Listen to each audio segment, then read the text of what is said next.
Andrew Clennell still with me. And Andrew, we can expect the Treasurer to make a couple of points. One is that underlying rate is down 3.8 to 3.4. As you said, not enough to see a rate cut, but still in the right direction. And that the falls here are broader, significantly broader than just the rebates themselves, albeit, as we saw in that graph before, that is a stark number, that electricity number, which is showing that government impact.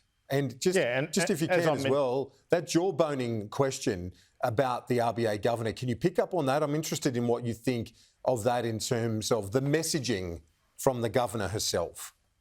Well, the government's had the belief that Michele Bullock is trying to dampen demand with some of her comments, but that doesn't mean they're not still annoyed with what she's been saying. So after the August meeting, they thought flagging a rate hike was going too far, and even more annoyed when one of her officials, Sarah Hunter, told a parliamentary committee that the economy was running too hot when it's clearly not.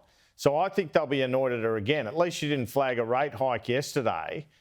But she's really pointing the finger straight at them and saying, don't fool us with this. You know, don't be fooled. It's just the cost of living relief.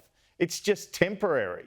And she said it in her comments as well. And she also indicated that government spending might be a little high. So, look, I don't doubt Jim Chalmers will say that. And he'll be grabbing onto those fuel costs in particular, which I just mentioned. And his message is fair enough. It is down to 3.4. Like to see it down to about 3.2, to be honest. But hopefully it improves again next month. But the danger is you've got this artificial measure, which, he's meeting his budget prediction but what good is meeting your budget prediction of 3% under 3% by the end of the year if it doesn't lead to a rate cut? The whole point of the prediction was to say we're getting a rate cut and we're not. So politically it doesn't matter. In terms of jawboning, maybe a little bit, but not too much, Kieran, because don't forget, Philip Lowe's reputation hung on inaccurate predictions. So Michele Bullock would be aware that, she wants to be taken seriously as a relatively new person in the role, and she wants their forecast to be proved accurate. She wants to be proved right, basically. I don't think she's going to get out there and lie in order to get people to not spend. I think she will say a few things like there might be a rate hike or we're not, but her language is much stronger than that, and I think it's significant.